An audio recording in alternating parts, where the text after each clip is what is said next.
Телеканал «Якутия-24» продолжает вещание в прямом эфире. С вами Влад Давыдов и программа «Итоги дня». Добрый вечер. Смотрите сегодня в программе. Стратегия на рост, а не стабильность. Глава республики встретился с главными редакторами СМИ Якутии. Что сказал Айсен Николаев по вопросу моста через Лену? Меньше бюрократии. Вступит в силу приказ МВД по работе ГИБДД. Это должно в разы упростить жизнь водителей. В каких именно направлениях? Холод и голод – главные враги. Бомж Борис Корякин рассказал о том, насколько тяжело выживать на улице зимой. Куда пойти таким людям за помощью, есть ли у них шанс на нормальную жизнь? Дороги в порядок. В Ленском районе продолжают асфальтирование трасс. Каких населенных пунктов это коснулось, какой объем работ выполнили и что еще предстоит? Промышленный инжиниринг. По этому направлению в Якутске проходит международная конференция. Кто участвует и какие обсуждают проблемы и вопросы? И финишная прямая. Сборная Якутии готовится к домашнему чемпионату России по боксу. Члены команды сегодня получили спортивную экипировку.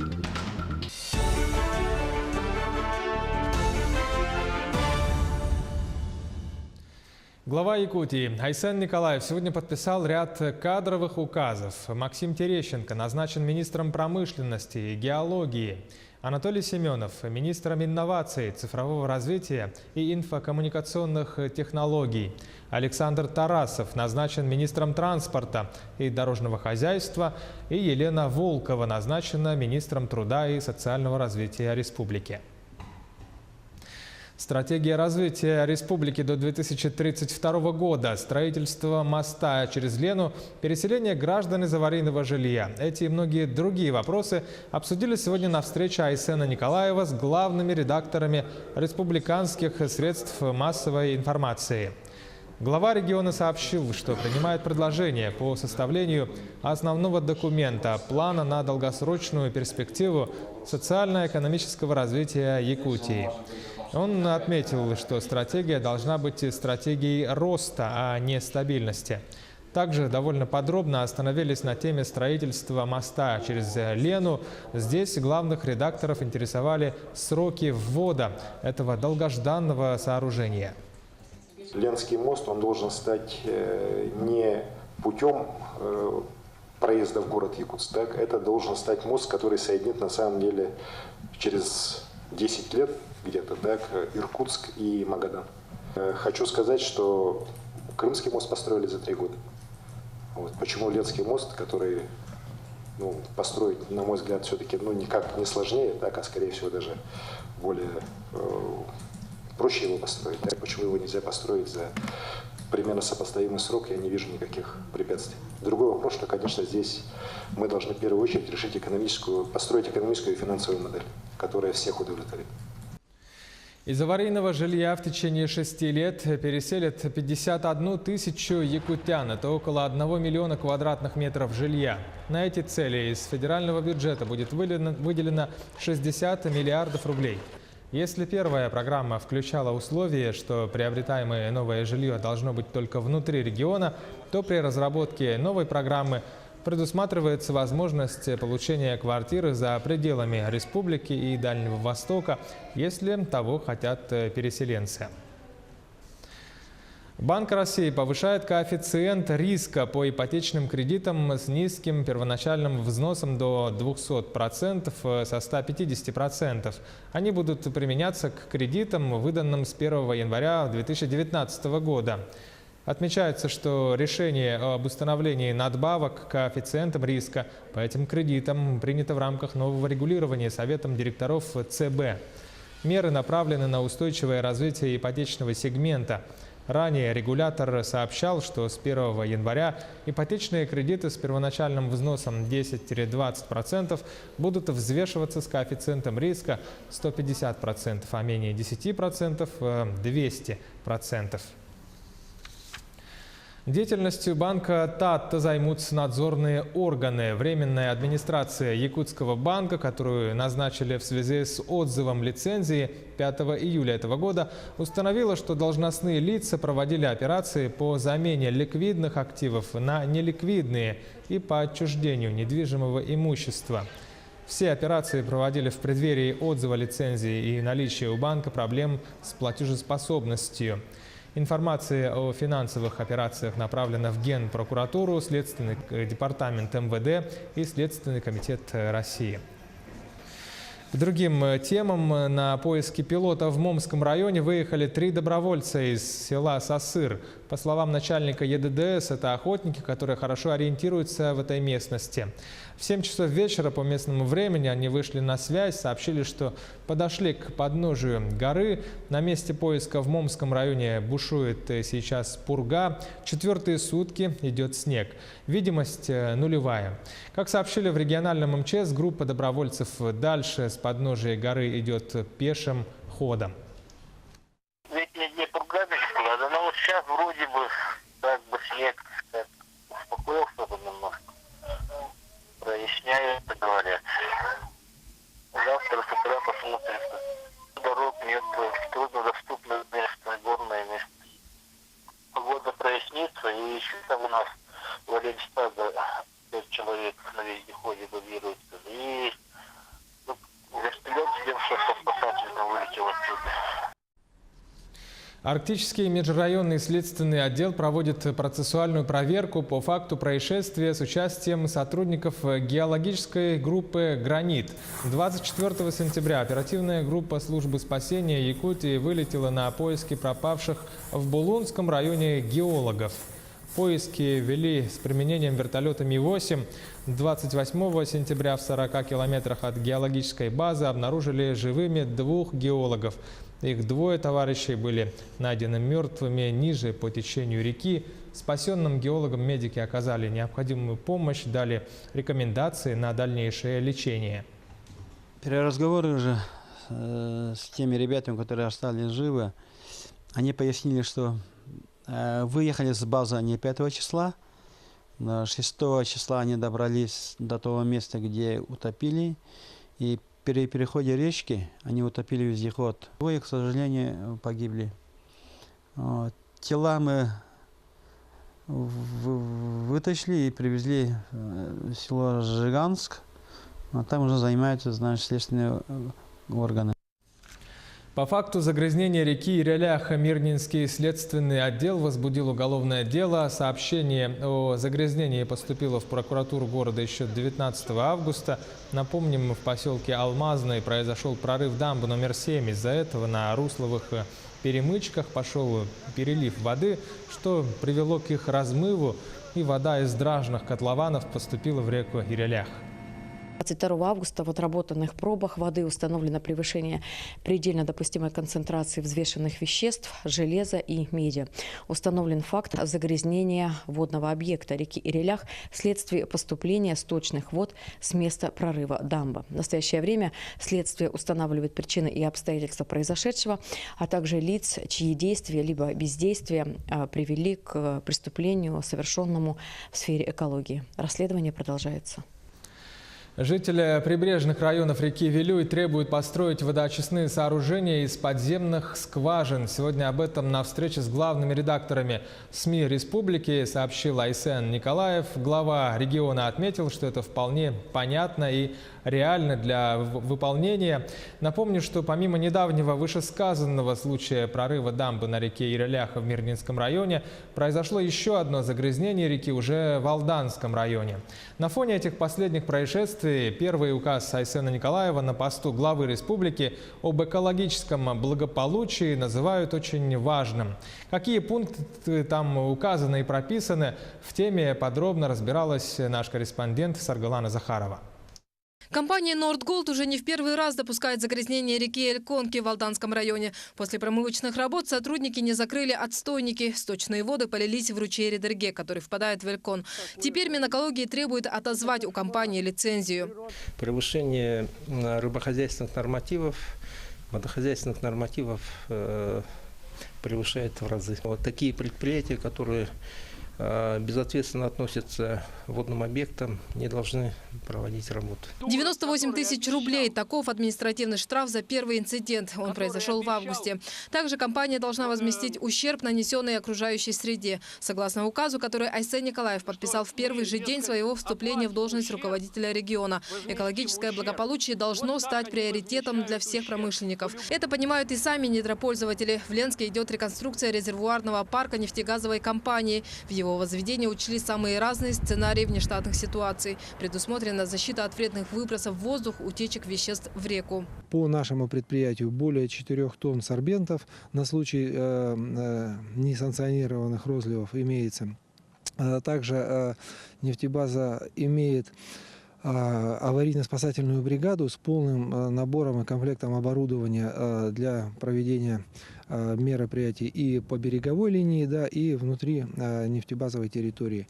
Документ также содержит ряд предложений правительства региона, в том числе поручение следующие 2 года провести научное исследование экологического состояния природы Вилюйской группы улусов и здоровья населения. Как отметил Николаев на встрече с главными редакторами издания «Якутии», не секрет, что события конца прошлого столетия, авария на ГРЭС, испытания не могли не отразиться на экологии этой части республики. Я надеюсь, у серьезных научных исследований, хорошими академическими институтами, и нашими республиканскими, и российскими, все-таки нам даст возможность понять, от чего нам надо отталкиваться и какие меры принимать для улучшения экологии именно в бассейне реки Вилюй.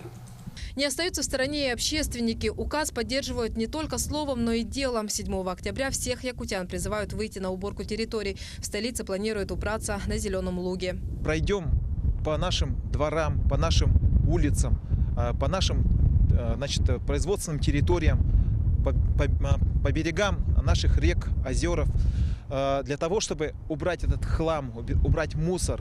Вообще есть у народа Саха хорошая традиция осенью, перед тем, как упадет снег, убирать территорию. Помимо этих пунктов, в указе говорится об усилении надзорных мероприятий, о строительстве водоочистных сооружений, реконструкции и возведении канализационных сетей, рекультивации свалок, переработке отходов. Все это должно максимально очистить республику от накопившихся проблем с экологическим благополучием. Сарглана Захарова, Георгий Григорьев, Якутск, Ленск.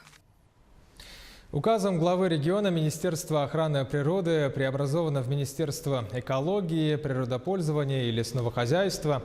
Сообщается, что это результат многолетней работы по созданию единого республиканского природоохранного органа. Изменения в законодательстве повлекут, в свою очередь, некоторые перемены в функционировании районных комитетов охраны природы. Круг их обязанностей расширится, более тесным станет сотрудничество с Департаментом по лесным отношениям, добавятся полномочия по использованию, охране, защите и воспроизводству лесов в республике. С объединением этих 2 структур силы и средства будут объединены в одно целое, и будет, может быть, легче и проще справляться с поставленными задачами. В настоящее время идет согласование структуры министерства в федеральных структурах. Надеемся на плодотворную работу. Сейчас короткая пауза, меньше 1 минуты. Оставайтесь с нами и смотрите далее в программе «Итоги дня». Борьба с холодом и голодом. Бомж Борис Корякин рассказал о том, насколько тяжело выживать на улице, куда пойти таким людям за помощью. Меньше бюрократии, вступит в силу приказ МВД по работе ГИБДД. Это должно в разы упростить жизнь автолюбителей. В каких именно аспектах? Дороги в порядок. В Ленском районе асфальтируют трассы. Каких населенных пунктов это коснулось, какой объем работ выполнили и что предстоит? Промышленный инжиниринг. По этому направлению в Якутске проходит международная конференция. Кто принимает участие и какие вопросы обсуждают? Финишная прямая. Сборная Якутии готовится к домашнему чемпионату России по боксу. Команда сегодня получила спортивную экипировку.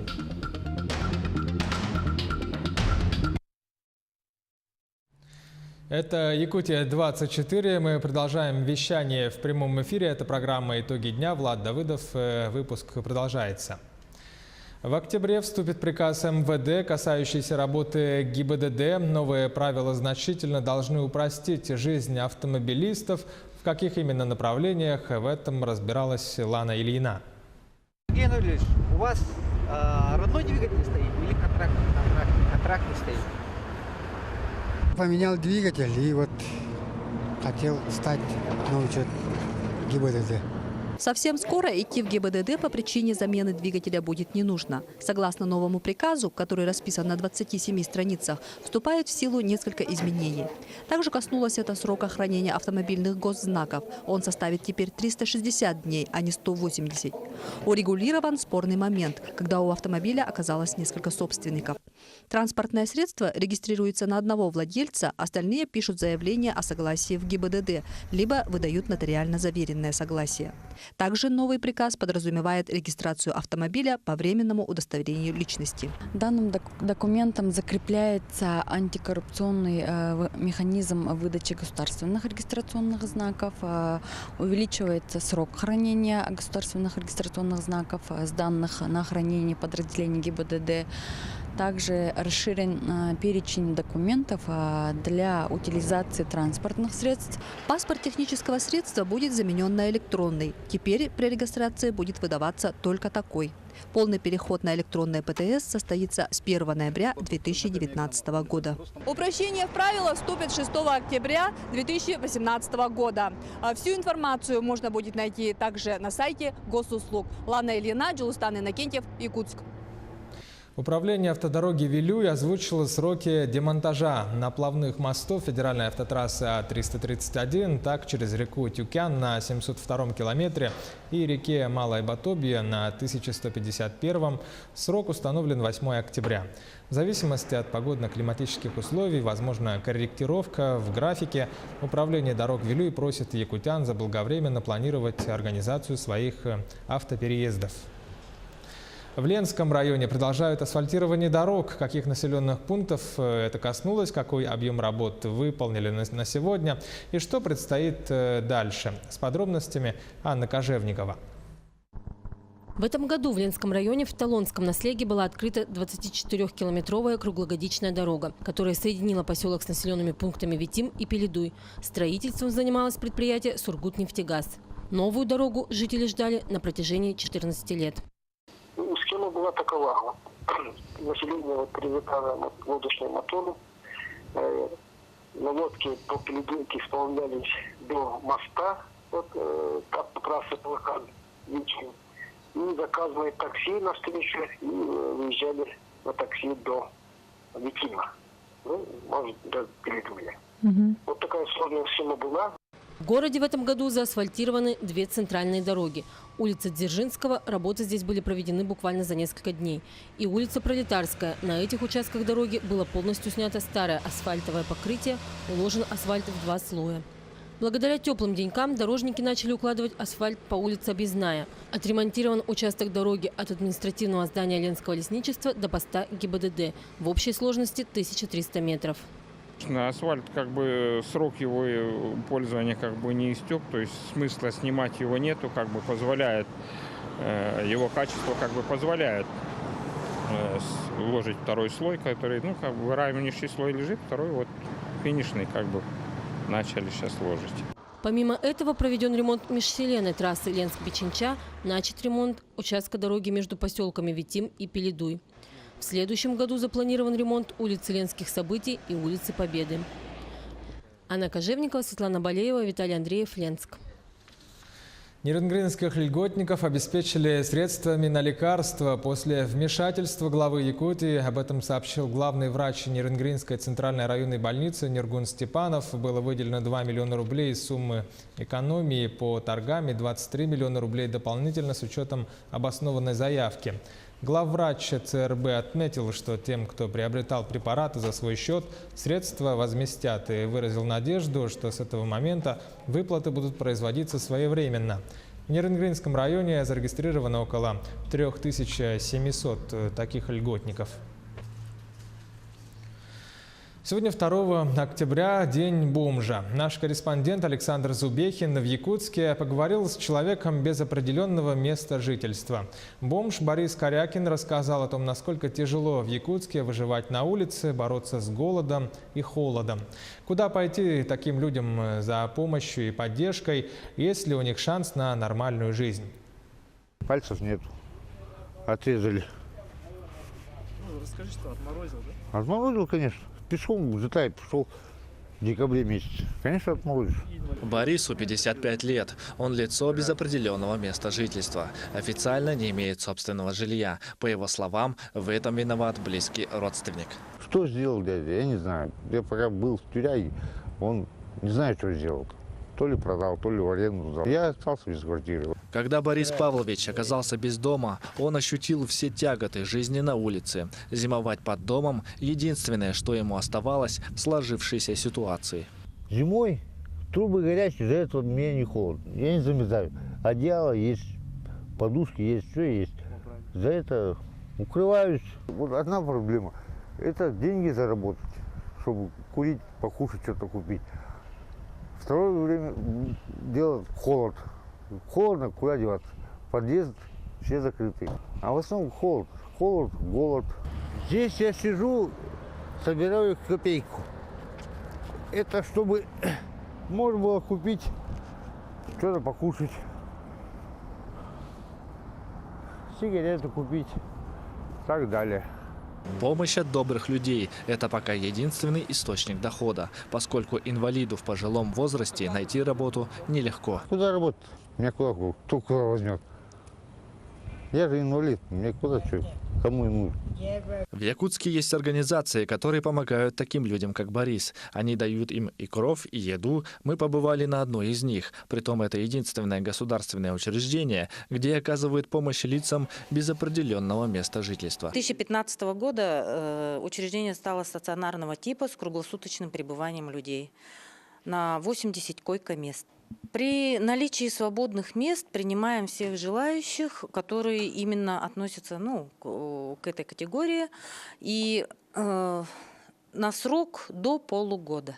Отсутствие свободных мест – одна из главных причин, почему бездомных по-прежнему так много на улицах столицы. Эти 80 мест постоянно полные. Ну и проблема то, что, вот, например, живущий в районе автовокзала или дальше, там, бомж, ему, конечно, не на чем добраться до этого реабилитационного центра. Если бы действительно в нашем городе хотя бы 3 или 4 таких реабилитационных центра были бы в разных частях города, намного, конечно, проще было бы, чтобы привезти их, доставить это все-таки поближе было бы. Борису повезло. Теперь он живет в реабилитационном центре Терех. Но сколько таких бездомных, которые будут зимовать на трубах под домом, не знает никто. Не знаю, что будет. Сейчас, дай бог, инвалидность получу, денежку заберу, квартиру денег найду. Ну, куда-нибудь на работу. Многое в жизни зависит от самого себя. Многие поступки человека влияют на его жизнь. Только это нужно осознать вовремя. Образ жизни поменять, не курить, не пить. Надо меньше выпивать, в рюмку заглядывать. И все будет по-человечески. Если бы я не пил и не ходил, не шарахался, был бы с ногами. А сейчас инвалид. Александр Зубехин, Григорий Хлопков, Якутск. В столицу доставили свыше 1000 тонн свежей картошки из Алекминского улуса. Это урожай фермерских и частных хозяйств, в том числе Туймада Агроснаб привез 700 тонн картофеля кооператива Саньяхтах, а кооператив Алекма Агропродукт доставил 400 тонн. Как говорят в Минсельхозе, региона урожай намного лучше, чем в предыдущие годы. Например, в Алекминском улусе собрали 11 тысяч тонн картофеля. Наш план заготовки 800 тонн. На данный момент надо сказать, что мы привезли в город Якутск 400 тонн. И 350 тонн пока на данный момент заготовлены у нас в городе Алекминске, наше хранилище. И в план выполнить. Надо сказать, что в этом году урожай очень хороший в Алекминском улусе. У нас, помимо нас, еще в Алекминском улусе заготовителем является Агроснаб, тоже большое предприятие. И на данный момент они тоже заготовили где-то порядка 700 тонн картофеля в Алекминском улусе. Поэтому работа ведется. Международная мультидисциплинарная конференция по промышленному инжинирингу и современным технологиям проходит в Якутске. Обсуждают повышение качества инженерного образования. Что для этого требуется от специалистов и студентов, рассказывает Анастасия Кобызева. В онлайн-режиме конференция объединила более 5000 ученых из России и зарубежных стран. Северо-Восточный федеральный университет принимает участие впервые. Проблемы, которые охватывает конференция, очень актуальны, особенно на севере. Наш университет является лидером в этом направлении у нас в республике. И специалисты, которые работают у нас, это, конечно же, очень заинтересованы в научных исследованиях, проводят научные исследования. Основная цель конференции – повысить качество инженерного образования. Современное общество диктует новые условия. Теперь инженер – это не только хороший производственник, но и человек, который обязан и должен знать такие дисциплины, как социальные, как экологические и экономические науки. Только в таком случае более будет востребованным на рынке труда. Иннокентий – выпускник 5-го курса горного института. По окончании станет инженером горного строительства. Убежден, его профессия весьма востребована. Сейчас развивается в основном здесь, у нас в Якутии шахтное подземное строительство. Там выпускаются новые шахты и так далее, возводится. Вот. Поэтому у меня профессия, наверное, самая актуальная. Работа конференции проходит по нескольким секциям. Тема сегодняшнего дня – наука о Земле. Доклады самые разные. Геофизик Юрий Ним исследует дно Мирового океана, ищет месторождения полезных ископаемых и подводной мерзлоты. Наличие подводной мерзлоты она не имеет не только фундаментальное значение для науки, но и для практики, поскольку идет эксплуатация. А если будет, она и сейчас идет, но если когда эксплуатация, то мерзлые породы-то труднее, намного труднее разрушать, добывать и так далее, и так далее. Конференция завершится 4 октября. Программа обширная. Подтверждает это количество секций. Автоматика и энергетика, материаловедение и строительство, экономика и производство. Анастасия Кобызева, Джулстан Иннокентьев, Георгий Григорьев, Якутск. Автор учебных пособий по робототехнике Дмитрий Овсяницкий провел открытый урок для воспитанников детского технопарка «Кванториум» в Якутске. Мероприятие состоялось в рамках межрегиональной научно-практической конференции. На открытом уроке побывала и наш корреспондент Саргалана Федорова. Перед ребятами стоит невзрачный робот. Их задача – сделать его привлекательным и полезным. Ребята обсудили возможности использования робота в различных комбинациях. Как робот-присутствие, как робот-пылесос или как-то еще. Лично мне, скажем, он немножко улыбнуло, но в то же время это уже какая-то разработка, которую можно видоизменять. Робототехника, нанотехнологии, дизайн, космос. У талантливой молодежи Якутии год назад появилась уникальная возможность реализовать самые смелые идеи. Сегодня в детском технопарке «Кванториум» обучается 1700 школьников. Все занятия проводятся бесплатно.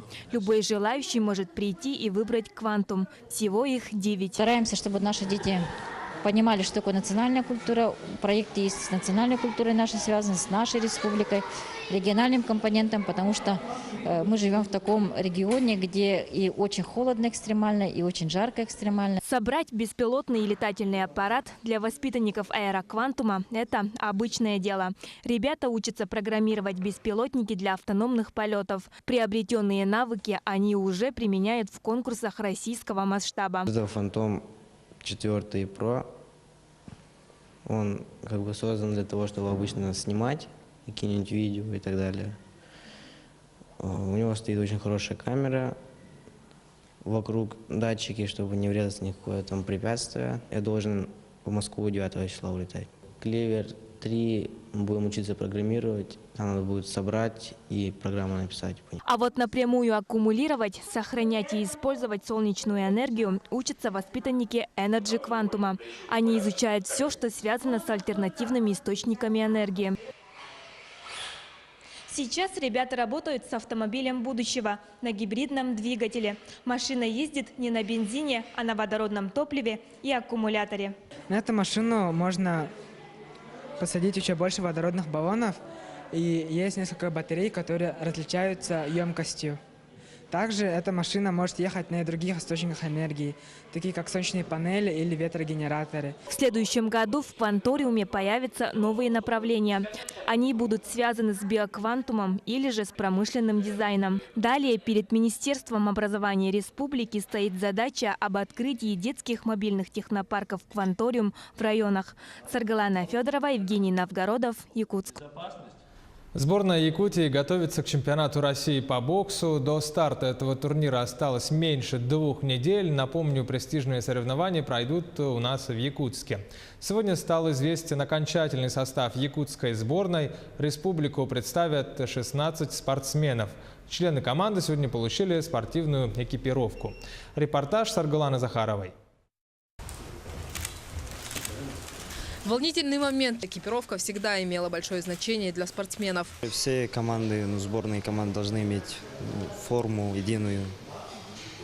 И что вот дают форму для нам, предоставляя форму, это стимул тоже, дают мотивацию, что мы команда единая в целом. Единая форма – визитная карта команды. Она должна быть узнаваемой и уникальной. Такая задача стояла перед компанией «Тангас». Фирма уже не в первый раз одевает якутских спортсменов. Каждый элемент на спортивной форме сборной Якутии нанесен здесь неспроста. Они символизируют якутские национальные обереги. Один из них находится на груди, несколько по бокам на плечах, а сам лампас в виде якутского ножа. А самый главный оберег находится сзади, посередине спины. Он называется «Бесхарах», что в переводе означает «5 глаз». Общество, если мы хотим, чтобы спорт развивался, у нас появлялись именитые спортсмены, как в прошлом, то нужна повсеместная поддержка. Все подбираем лучшего качества, чтобы наша продукция радовала наших потребителей. Для сборной особенно постарались, считаю, это на данное время пока что лучшее, что мы выпускали. Сборная команды Якутии окончательно сформирована. Всего 16 боксеров. В их числе фаворит соревнований Василий Егоров. Но есть и молодые спортсмены. 20-летний Николай Григорьев громко заявил о себе на чемпионате республики. Это были его первые выступления уже во взрослой возрастной категории. Впереди дебют на российском ринге. Прошли 3 этапа сбора в Манитахе, Нижнем Бастяхе. Последние 3 месяца готовились. Цель попасть в тройку. Спортсмены прошли серьезный отбор и подготовку. Есть кандидат на попадание в национальную сборную. Тренера все отработали нормально. И боксеры уже подготовились. Мы надеемся на 2-3 боксеров, которые дома должны хорошо выступить. Меньше 2 недель осталось до начала главного старта года. Сборные регионов уже начали прибывать в Якутск. Чемпионат России пройдет с 12 по 21 октября в спортивном комплексе «Триумф». Саргалана Захарова, Петр Шестаков, Якутск. Таковы итоги дня. Смотрите наш телеканал «Якутия-24». Оставайтесь с нами и будьте в курсе.